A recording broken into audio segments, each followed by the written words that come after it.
Assalamu alaikum rahmatullahi wa barakatuh. Hope you're doing well.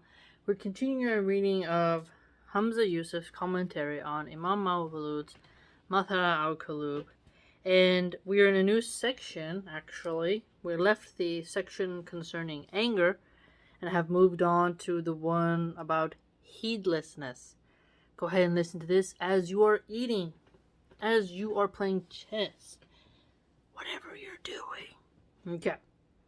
Heedlessness. Poem verses 138 through 140. Heedlessness is being careless concerning what God has commanded one to do and has prohibited. Scholars of this science consider heedlessness to be the source of all wrongdoing. Its cure is to be found in 4 deeds, all of which possess rectifying qualities. Okay? Seek forgiveness from God, visit the righteous, invoke benedictions upon the Prophet, peace be upon him, and recite God's book, so the Quran. So recite the Quran, ask Allah for forgiveness, spend time with pious people, and make dhikr, remembrances. Okay. So heedlessness being careless with what Allah has placed upon us. Careless. Heedlessness, ghafla, is a terrible lack of attention to what is infinitely more important in one's life than material goods. Heedlessness is a key concept often discussed in Islamic spiritual treatises and is referred to in many passages of the Quran. Imam al-Junayd, a prominent 9th century scholar, argues that heedlessness is the one pathogen that breeds all the rest of the diseases of the heart. Now, if you're not concerned about what God has commanded upon you and what He's prohibited, you could definitely make a lot of mistakes in life, right? I can totally see that perspective. Wow. The Arabic word for a simpleton is mughaffal. Really? You mughaffal, a person who is easily fooled.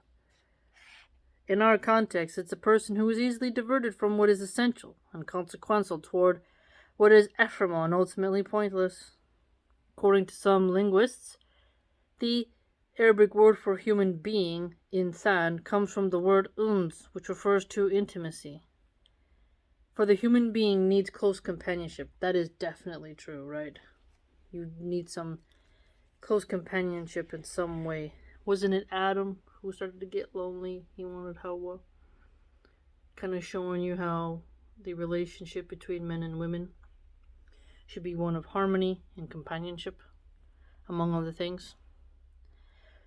Other linguists, however, believe it comes from the Arabic word nasiya, which means to forget, implying that one of the characteristics of human beings is forgetfulness. That's yeah.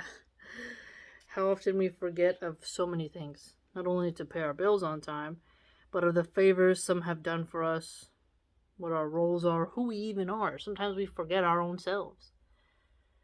When someone steps out of line and you're like, have you forgotten yourself? This isn't like you. And you're like, oh yeah, you're right. I'm sorry. Wow. Good point. And also forgetting what Allah has commanded us. This further implies that we need to be reminded often. Oh yeah, that's why we do remembrances, right? That's why prayer is a good reminder, which explains the centrality of repetition in spiritual practices. That's true. The heedlessness that Imam Mawlud speaks of here is that of its most menacing form, being heedless of divine purpose. So being heedless of divine purpose, accountability, the resurrection, ultimate standing, and judgment in the hereafter. That is very interesting. We often can do things that will testify against us on the day of judgment. Temporary gains, everlasting problems. The full manifestation of these events is veiled to us by the thin wall of death. the timing of which is the secret that hovers above the heads of all men and women. Even though the reality of these things is hidden in the realm of the unseen, what is expected of us is to receive and accept the message of the prophet, peace be upon him. This was the duty of all the prophets, to call people to believe in the unseen, to trust what they say, and to commit to their teachings, and to worship Allah alone, right? There is a well-known allegory of some people in a cave. At the entrance of a cave was a lamp, which cast shadows that the people in the cave believed to be realities. What is that, Plato's cave? When one person left the cave and saw the real world, the sun, the stars, and the trees, he raced back in the cave to tell the others what there was much more to their world than what they saw in their cave. But the people feared what he said, causing them to deny, ridicule, and then physically attack him. The prophets came to rouse people from their stupor, to take them from their delusion and heedlessness to awareness. Ah, there it is. Heedlessness to awareness. So if we're heedless and we're not remembering, right, we are neglecting our duty. But then when we get an awareness that, hey, what is my divine purpose? Hey, I need to be accountable. Hey, there's a resurrection. Hey, the ultimate standing of where I'm going to be placed, how's that going to go? And how am I standing in the eyes of Allah subhanahu wa ta'ala? How will I rank? And then the awareness of Judgment Day. Pretty intense. Many of the prophets were slain. All faced harsh opposition. In the Quran, you'll find ghafla mentioned there several times in different forms, but invariably referring to unawareness. The Quran uses other words to refer to unawareness. Those who laugh at the Quran are Samadun, Quran 53:61. They are so immersed in amusement, they are oblivious to reality. Whoa. Metaverse. On the day of reckoning, the heedless will be driven to their chastisement and be told along the way, you were once heedless of this.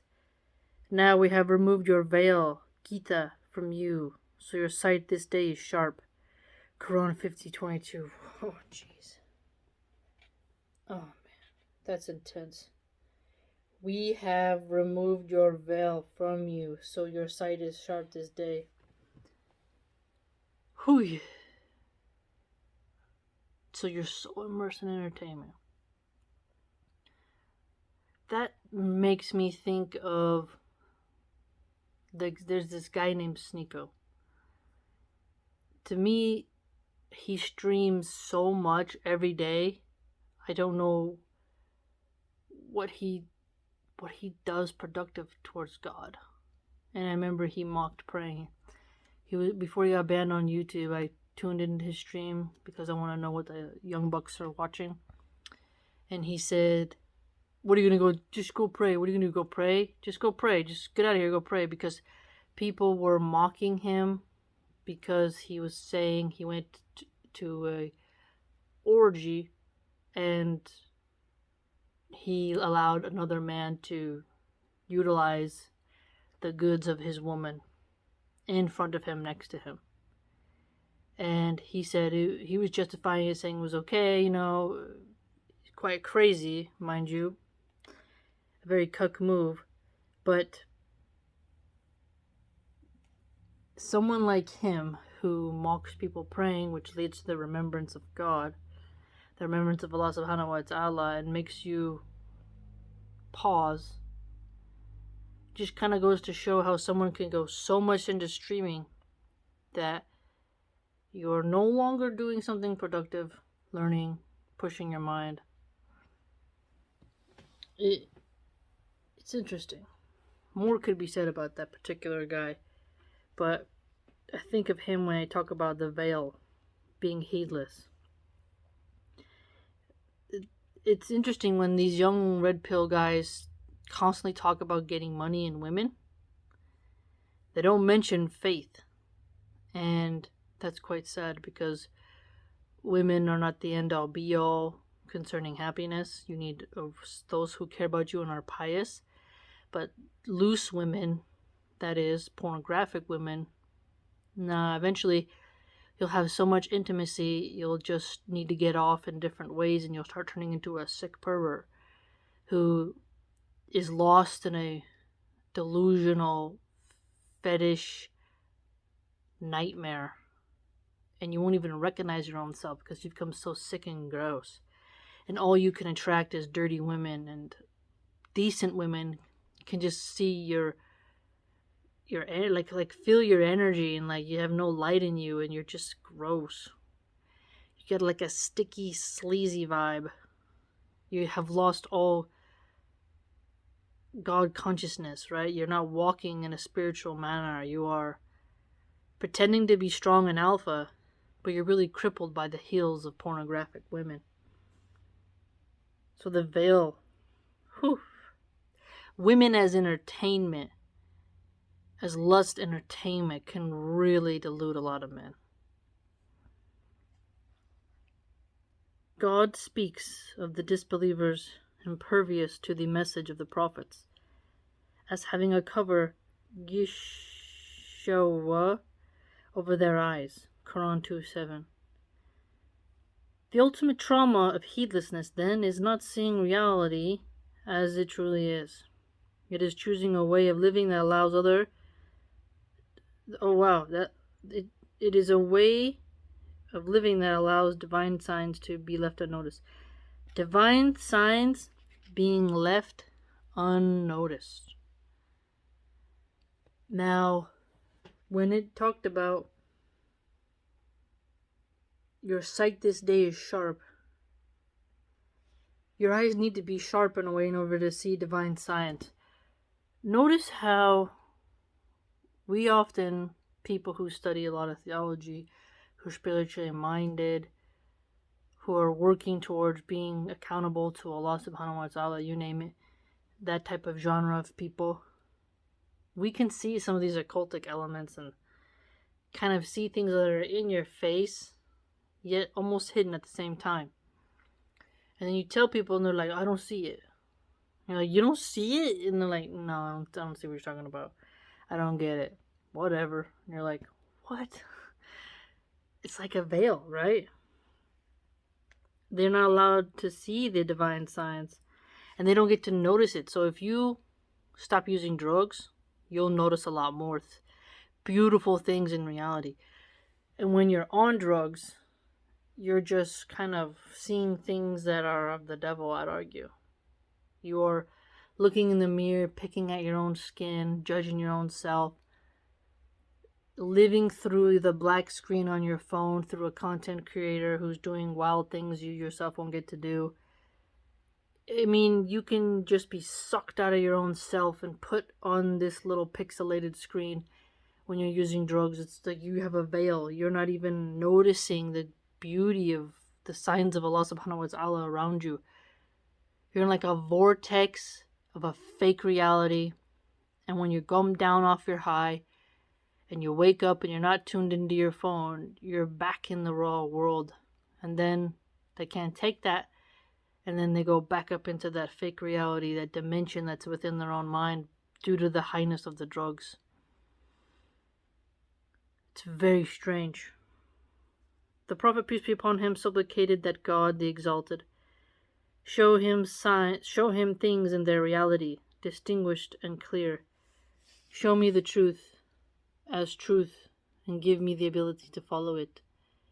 And show me falsehood as falsehood, and give me the ability to avoid it. Imam Maulud says, Ghafla is also the heedlessness of what God has commanded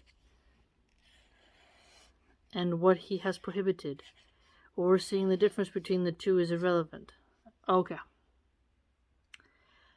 So if you're being heedless of what is prohibited and what is obligatory, this is going to cause some disharmony in your life. You need to be aware, and you need to rectify that. Very astute of him to just place it like that in our minds. One of the cures for Heedlessness is keeping good and sincere company. Now, this one is important, and it may not be possible, so you may have to travel that road alone. You, however, must endure and press onward and keep going. You cannot compromise in order to be in a group. You gotta press onward, even if you do it alone, and it's just you, your children, or you and your small little family. May we be sincere people, and may we form sincere circles, inshallah. It is recognized in virtually all traditions and cultures that the company one keeps has inroads to one's heart and morality. Yes, birds of a feather flock together. When surrounded by people who are sincere and trustworthy, one only benefits from them. Even when a person errs, good companions remind him and set him right. It's very important for the teens to reflect upon that. Homeschooling seems a lot safer than a lot of these public schools, because the public school is filled with a lot of dysfunctional people. A lot of dysfunctional people who are traumatized and who want to spread that traumatization on to others. And protecting your child by telling them to seek good companions can be quite difficult. I have to remind my little one often. Now, you could say I'm judging people by looking how they dress, how they carry themselves, and whatnot, and the way in which they speak. But it's important to make sure your kids, even if they only have a few friends, get around the right kind of friends, instead of having a bunch of friends who don't care about them or lead them astray. There was one particular red pill Muslim who made fun of me because I said I have, less than 5 female friends. And I think a lot of women who at first might laugh at that don't understand their actual standing with their friends. When I use the word friend, I'm not talking about an acquaintance. No. A friend to me is someone who I would wipe their butt for them if they got injured. Someone who I would breastfeed their baby if they couldn't produce milk, right? And I had it. Or I would visit them in the hospital, sleep with them next to them in the hospital. I would fight for them, literally. If someone's trying to jump them, and I've had friends like that, who I'm still friends with today, that when somebody tries to jump them, hey, I'm down. We're fighting this out with them. I got your back. To me, that is a friend. Someone who you'd risk your life for.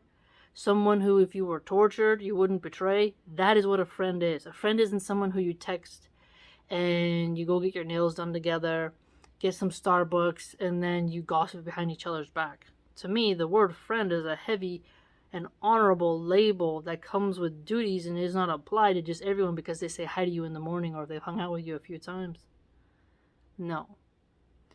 You shouldn't have 2,000 friends. That's not possible. It's not possible. You only can care about deeply a certain number of people. You can have plenty of people who you say hi and bye to. But a friend, that's someone who you would house. Someone whose kids would be allowed to be around yours. Someone whom you trust. Not someone who you're utilizing as a network. Right? It's quite different. It's so true. Good companions matter. And it's better to have 2 quality companions than a room full of muck and mire who don't add to you, but draw you away into something that is worse. Very interesting section on heedlessness. Now, I urge you, join my blog. It's www.subscribestar.com/Milahan I post a lot of interesting things on there. It's a good intellectual community, and I think you'll enjoy it. So I hope to see you there. Take care now.